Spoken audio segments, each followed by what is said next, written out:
तो फाइनली दोस्तों night of champions शुरू हो चुका है और नाइट ऑफ चैंपियंस का पहला मैच है king of the ring tournament match और ये मैच हो रहा है कॉडी रोड्स और रैंडी ऑर्टन के बीच में। सबसे पहले एंट्री हुई द वाइपर रैंडी ऑर्टन की और उसके बाद वहां पर आए the American nightmare Cody Rhodes. तो किंग ऑफ द रिंग सबसे ज्यादा बनने के चांस कॉडी रोड्स के ही हैं और इसका सीधा सा कारण ये है कि कॉडी रोड्स समर स्लैम में चैलेंज करेंगे जॉन सीना को और समर स्लैम में होगा John Cena versus Cody Rhodes का मैच। अगर इस मैच में रैंडी ऑर्टन जीत जाते हैं तो ये नाइट ऑफ चैंपियंस का सबसे बड़ा सरप्राइज होगा जिसके चांसेस मुझे लगता है कि काफी कम है। अगर हम लोग बात करें queen of the ring tournament की कि क्वीन ऑफ द रिंग कौन बन सकता है तो सबसे ज्यादा चांस ये है कि Jade Cargill queen of the ring बन सकती है। इसके पीछे सीधा सा कारण ये है कि नियोमी आज नहीं तो कल अपना money in the bank cash in करके न्यू वुमेन चैंपियन बन जाएंगी और मुझे लगता है कि समर स्लैम में जेड कारगिल वर्सेस नियोमी का मैच हो सकता है टाइटल के लिए। आस्का के इस मैच में जीतने के चांसेस हैं लेकिन नियोमी के मुकाबले थोड़े कम। आस्का के जीतने के चांसेस है 40% और जेड कारगिल के जीतने के चांसेस है 60%। आप लोग भी कमेंट जो बताइए कि आपको क्या लगता है कि कौन जीतता है। सैमी ज़ैन और कैरियन क्रॉस का मैच फाइनली हो रहा है। काफी दिनों तक बैक स्टेज में सैमी ज़ैन को तंग करने के बाद फाइनली अब सैमी ज़ैन और कैरियन क्रॉस का मैच हो रहा है और इस मैच में कैरियन क्रॉस के जीतने के सबसे ज्यादा चांस है क्योंकि अगर कैरियन क्रॉस इस मैच में हार जाएंगे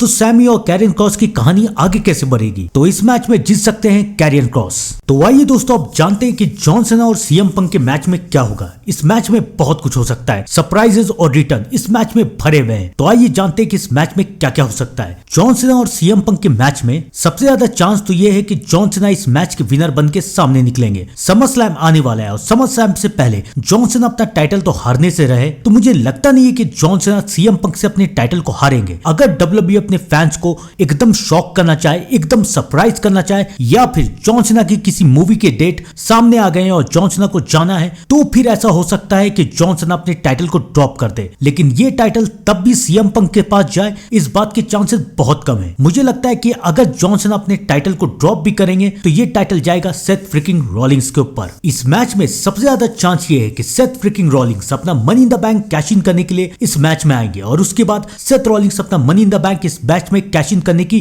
कोशिश करेंगे। ये भी हो सकता है कि शायद सेथ रॉलिंग्स अपना money in the bank cash in करके न्यू चैंपियन बन जाए लेकिन इसके चांस भी थोड़े कम है। सेथ रॉलिंग्स को अगर न्यू चैंपियन बनाना ही होगा तो समर स्लैम में बनाया जाएगा। नाइट ऑफ चैंपियंस में कोई हिसाब नहीं है लेकिन सेथ रॉलिंस कैश इन करने की कोशिश जरूर करेंगे और सेथ रॉलिंस की इस कोशिश को अनसक्सेसफुल करने के लिए वहां पर बहुत कोई आ सकते हैं जैसे कि रोमन रेंस। अब वक्त आ चुका है कि रोमन रेंस डब्ल्यूडब्ल्यूई में रिटर्न आ जाए और रोमन रेंस रिटर्न आएंगे तो रोमन रेंस किसको टारगेट करेंगे? जाहिर सी बात है सेथ रॉलिंस और उनकी टीम को। लेकिन रोमन रेंस अकेले हैं और सेथ रॉलिंस के साथ उनकी टीम है तो रोमन रेंस को भी अब अपनी टीम चाहिए। तो रोमन रेंस की टीम में ज़िला फाटू रह सकते हैं जिनके बारे में काफी बार ये रूमर्स आ चुकी है कि वो रोमन रेंस के साथ डेब्यूट करने वाले हैं। या फिर the beast incarnate Brock Lesnar भी रह सकते हैं रोमन रेंस की टीम में क्योंकि ब्रॉक लेसनर को भी पॉल हेमन से बदला लेना है। पॉल हेमन ने ब्रॉक लेसनर को भी तो धोखा दिया है। या तो रोमन रेंस सीएम पंक इन दोनों की भी टीम बन सकती है लेकिन इतना तो कंफर्म है कि सेथ रॉलिंस की टीम से लड़ने के लिए रोमन रेंस रिटर्न जरूर आएंगे। तो आप लोग भी कमेंट जरूर बताइए कि आपको क्या लगता है क्या होगा और बने रहिएगा मेरे साथ नाइट ऑफ चैंपियंस के लाइव अपडेट में। तब तक के लिए thank you and good bye.